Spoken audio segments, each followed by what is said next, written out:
Medusa is such a strong character in MCoC.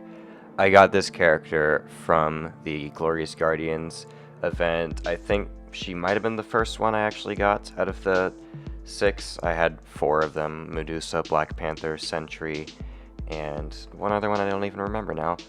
But Medusa is such a fun time. I love playing this character. I gave her the Awakening gem from the event as well, because her Awakening ability, it's not insanely necessary, but it does give her a true accuracy that is going to be a really big utility boost for a character who, quite frankly, utility is one of the things she's a bit more lacking in. And then the auto block safety net I also find extremely useful sometimes. It has saved me a lot of health lost in both Battlegrounds and Alliance War on occasion. But the main point of what makes Medusa so strong is the fact that her damage, quite frankly, is kind of insane. You're going to see a lot of really fast BGs nukes, some pretty cool fights in Alliance War where it's just we're killing the defenders so fast that it doesn't even matter how difficult the fight is at times. But we're going to start today against Realm of Legends and Winter Soldier, just to get a bit of a basic rotation, just to show you a bit of how her damage works and just see some of what that damage output looks like. There are 2 ways Medusa has of increasing her damage. One is by armor rating reduction. We're going to be placing an armor shatter when we reach 6 armor breaks, which is basically just do a 5-hit combo into an SP1 and then you have an armor shatter. And then her second way is by periodically gaining fury buffs. She's going to gain up to 6 of these. Once you reach 6, they're going to start ticking, and then once they expire, you're going to still be set back to 3. So you're not really losing that much damage output when they fall off, but as you can see there, we're doing like 24k mediums just right out of the gate, with those 6 furies and the armor rating reduction and stuff, and just her damage is just really good. I mean, we're also placing a bunch of bleeds. The bleeds are even more potent if you have deep wounds, which I do not have, so I'm losing a good bit of damage output by not having that. But still, she hits very hard, and as you can see against this Prowler, you don't need the bleeds to do damage because you're just doing so much damage on your basic attacks. So we're fighting this rank 3 Prowler in this fight or flight limber meta, which I can't stand this meta. Sometimes it makes fights a lot longer than they should be. But I don't think this Prowler was one of the cases for that, because you're going to see he's going to go down insanely fast. Just look at the damage on the relic there. We're going to not even go for an SP1. I could have gone for an SP1, but we're going to go for that light attack crit, finishing him off right before the Unstoppable came back, and that is a 34-second fight with no access to the bleeds. So that is really, really good. I don't think I'm going to have any other BG's fights in this video that come that close or that fast, but we're going to have some really solid ones regardless. Next up, we're fighting Killmonger. Killmonger's blatant weakness is if he's armor broken, and Medusa, she armor breaks, just a little bit. She armor breaks a little bit, if I do say so myself. So we're going to get the armor shatter up right there, and then we completely shut down Killmonger's reverb and just his armor rating in general and his power gain. So at this point, it's just do a bunch of damage, get to an SP2, it's going to place a bunch of ticking bleeds, and just do a bunch of damage itself. So going to be a pretty good time. We are almost at the special 2 there. Killmonger does have a good bit of crit resist, so we're going to be not critting as much as normal, which is a bit annoying, but it's whatever. And then we drop the SP2. He doesn't die, but then a couple seconds afterwards, and he does. So 43-second Killmonger fight, rank 3 Sig 200. Love to see it. Now we're going to fight a rank 3 Arcade. Arcade actually does shut off Medusa's utility piece of having the true accuracy to counter his auto block. You cannot use true effects against Arcade. That is, his weakness is to undermine, but he will turn off all true effects. So we cannot use that utility piece to counter Arcade. However, if we just kill him fast, we don't really need to have it, right? So we're just going to try to avoid the cloud at all costs. As a reminder, Medusa is poison immune, so he's going to gain a token if we get poisoned, but we won't actually take the damage from the poison. So there's that, I guess. Gonna wait out the Unstoppable, then I get it on myself. And he has a little bit of armor rating from that token, but it's not a big deal. We're just gonna go for this SP1, or not even the SP1, we just kill him like that. 41-second arcade fight. Absolutely beautiful. Now we're going to fight Onslaught. Medusa is not the best at fighting Onslaughts. He's not going to take bleed damage, obviously. And Medusa is not metal, so you don't need to worry about that aspect of the fight. It's just sometimes you really want that bleed damage from your SP2 specifically, especially when you don't have class advantage against techs. So this fight is not going to be the fastest, and I've actually seen it done way faster than this. Also, Onslaught in the fight or flight meta kind of sucks, and what am I supposed to do if I just get parried like that, I guess? So, yeah, now we lost all our willpower healing. I've seen this fight done in like 45 seconds with Medusa before. It just wasn't mine, so this one's not going to be nearly as clean as that one. And he's got a lot of willpower healing now. I need to get Despair going a little bit to start stopping that, which we do eventually get. So he's got the Crush now, but we're not benefiting from willpower from it because of the parry that I somehow took.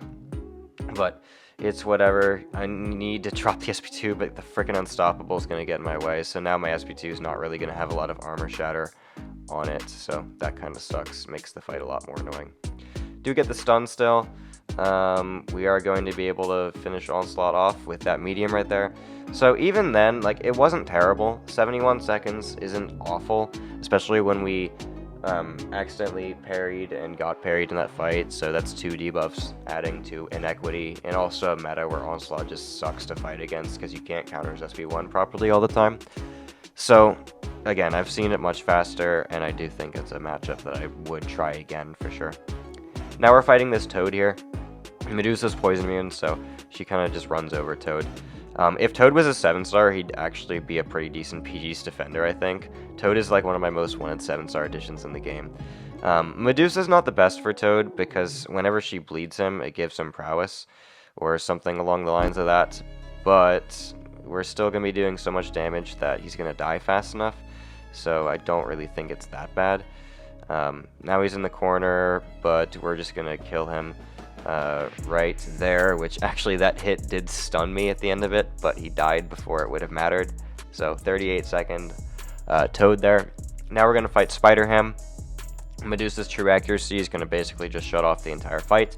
Once we get to an SP1, we're going to get the true accuracy. Pig won't evade, and the only threat that Pig has left at that point is his special damage reduction, which isn't going to be that big a deal because we hit so hard on basic attacks.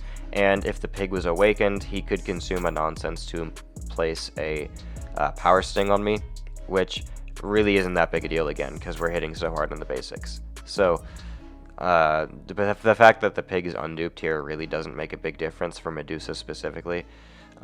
It also has the aspect where he's going to go unblockable if the Pig triggers an evade, but he just can't trigger an evade, so that doesn't really matter.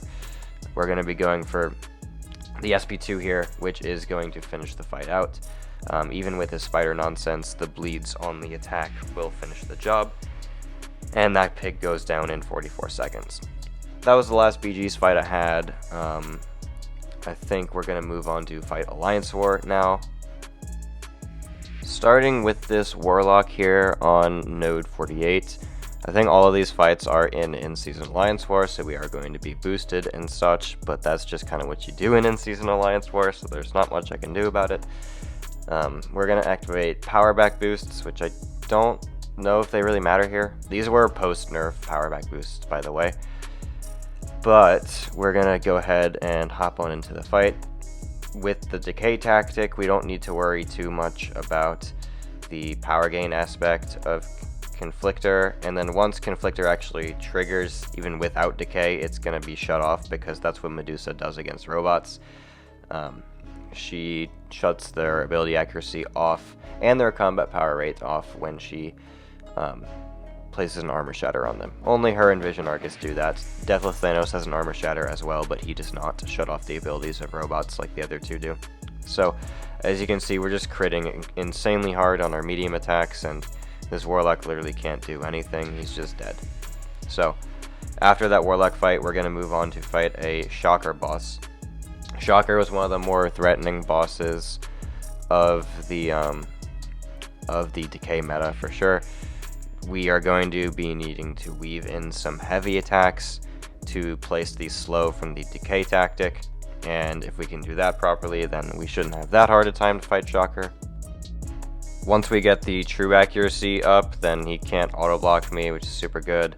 I do take a lot of block damage at the start. I think Medusa's block efficiency is really good. It's just Shocker just hits really, really hard into your block, especially if you have the block pen stat focus, which I can basically just assume that they are running.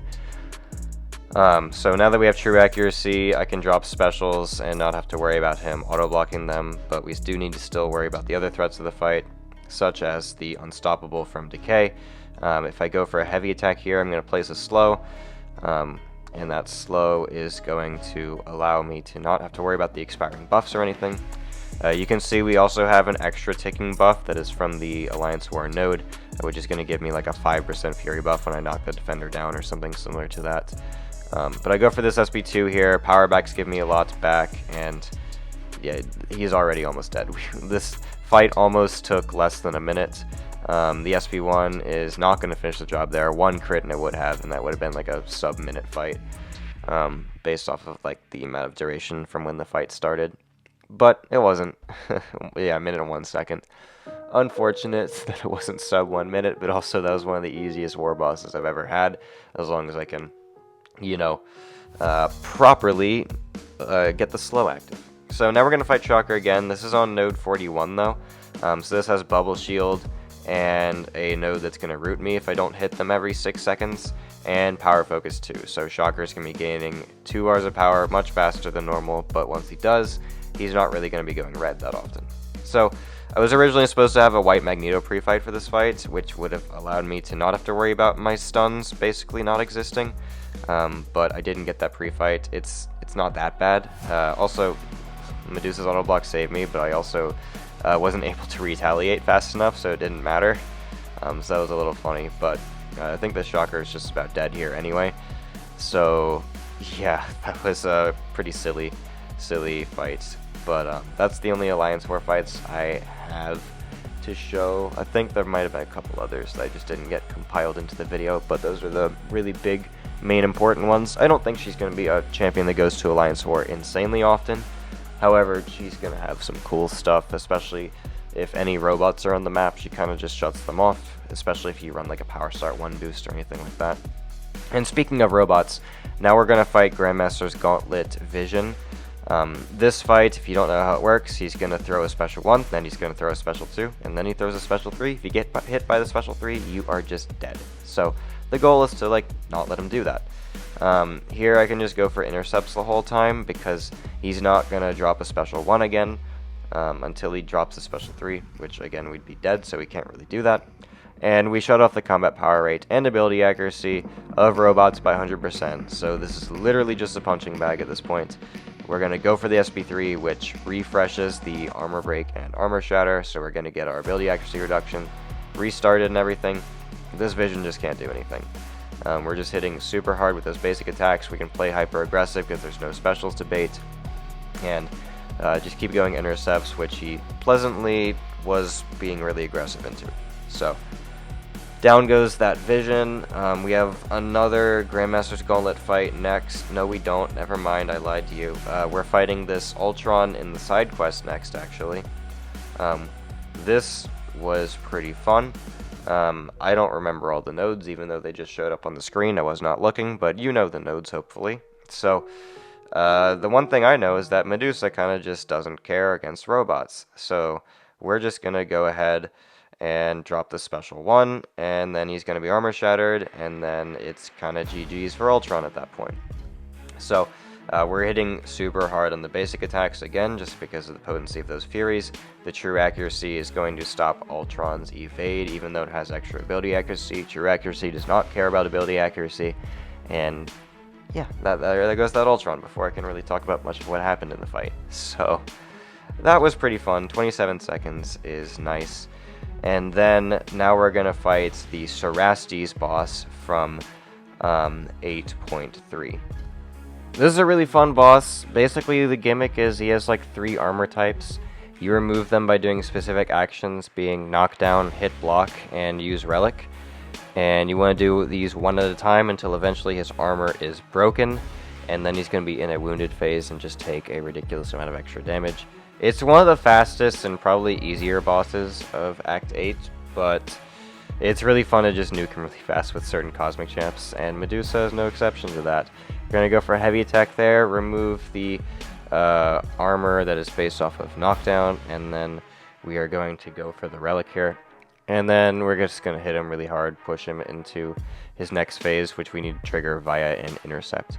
The true accuracy is preventing his auto block here, which might sound bad because we actually want him to block at some point in the fight, but if you prevent the auto block via undermine or ability accuracy reduction, or maybe not ability accuracy reduction, via the true accuracy, then he's still going to lose some of his armor, so it's really not a bad trade-off.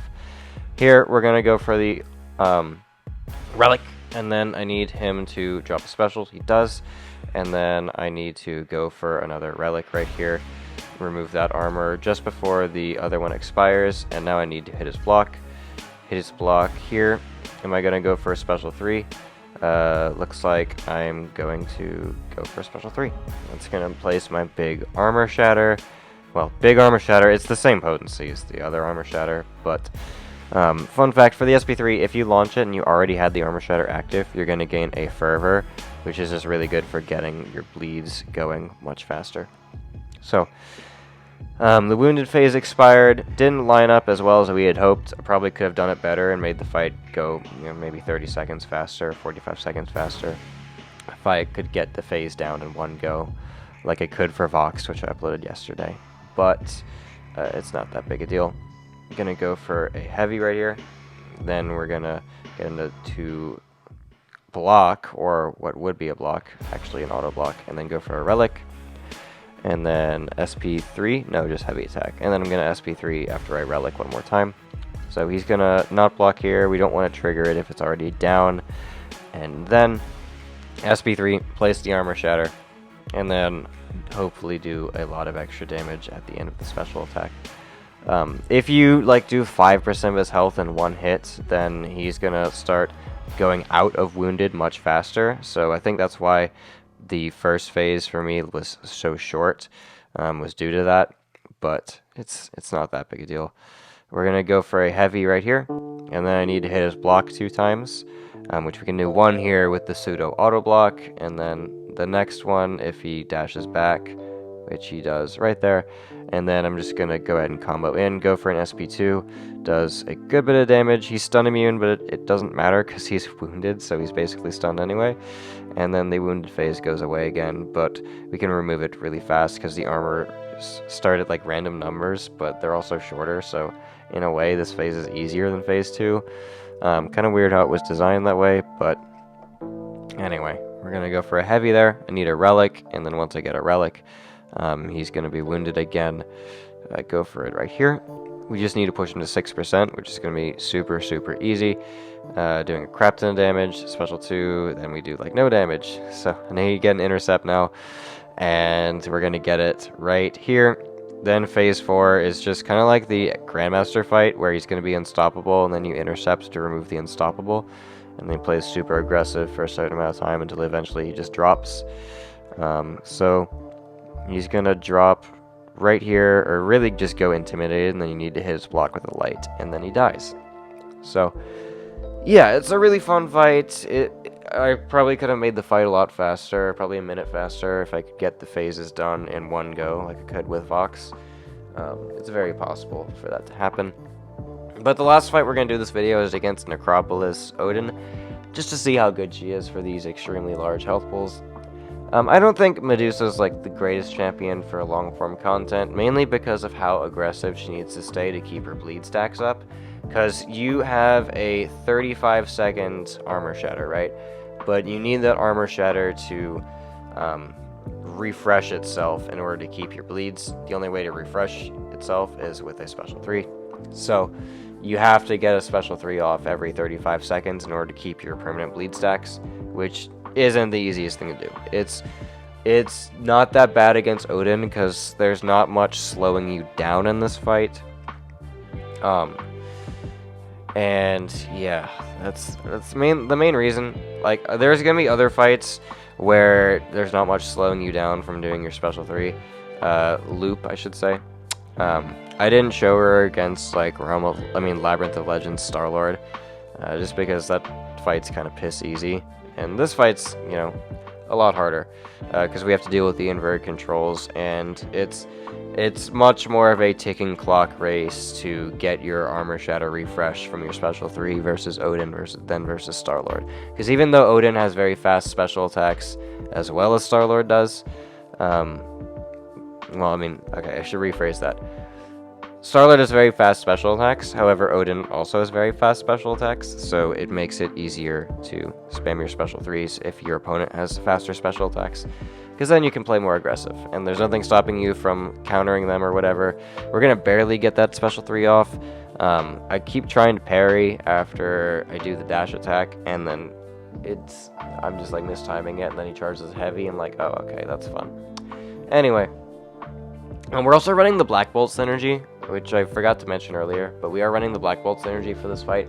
Black Bolt synergy gives me 40% extra Fury potency, which is going to be very good for this long form content, obviously. However, you do not need the synergy to solo this fight, and probably not for most Necropolis fights you don't need the synergy. As you're going to see, when Odin drops, he's going to still have the first half of his Necro charges, so even if you're boosting, like you probably would be for Necropolis anyway, you definitely do not need that Black Bolt synergy, so I was just running it here to make this fight easier for the showcase, and just for a little bit more extra flashy damage. It's not like I'm hiding it from you that it's there. It's definitely a synergy that is impacting the fight, however, I don't think it's insanely required for this Necropolis fight, or even most Necropolis fights. The way you need to use Medusa for a Necropolis fight is to fight someone who is not bleed immune, and who isn't necessarily slowing you down too much. That's kind of the requirements for Medusa doing this crap. So, anyway, I'm going to go for a special 3 again. I do have a parry, which is going to allow me to hit him immediately after the special 3, which is going to allow me to play a lot more aggressive, and it's definitely super helpful. I wish I could see like how much DPS we're doing for each bleed. They're moving so fast that that's not actually possible. Let's just say, I think one of Medusa's bleeds is going to do 100 damage per second, per tick, which would be per half second. So if you multiply that by 95, or we'll just round up to 100, then you're doing 10,000 damage per second, or per half second, and then every second would be 20,000 damage. That is if her bleeds do 100 damage each, which I think they do, but also you're going to have different Fury potencies at the start, so you're going to have different Fury potencies depending on when the bleeds were inflicted, so that's not always the case. It's just a lot of bleed damage. We'll just go with that. I can't confirm exactly how much, but it's a lot. So much so that you cannot even come close to telling exactly what numbers are flashing, because there's so many happening at once. Anyway, Odin's at 15%, and we still have a very healthy amount of Necro charges left. I don't know what the hell I'm doing here. I don't think I'm trying to eat these heavies, like genuinely. I'm trying to just hit them normally, but I mean, it just ended up working out that way, I guess. I don't know. Anyway, he's going to drop a special 2 here. It's going to refresh all of his buffs, which is exactly what we want. You need Odin to have 6 buffs to do damage in this fight, so that's why you have a node that lets you eat a heavy attack so he can gain his Energize. And then that's the fight. He's going to go down right here before the second set of Necro charges even trigger. And yeah, Medusa can solo Necropolis fights, and I'm sure Odin is not nearly the only one that she can take. So, anyway, Medusa is awesome. She is a champion who I absolutely love playing. There's someone in my battle group with a rank 4 Medusa. Like, she is a very popular champion with a lot of people, and deserves that recognition, because she is strong on attack, and even strong on defense sometimes. Depending on what meta for Battlegrounds you're in, she takes, she is really powerful on BG's defense, trust me. I've placed her a good bit of times before if I felt the need to, and she can trap opponents. So, anyway, I love this character. I'm sure I'm going to be uploading more Medusa content for a very long time if I can find good fights for her to take. But I hope you enjoyed this video, and I will see you in the next showcase. or next video, whichever comes first.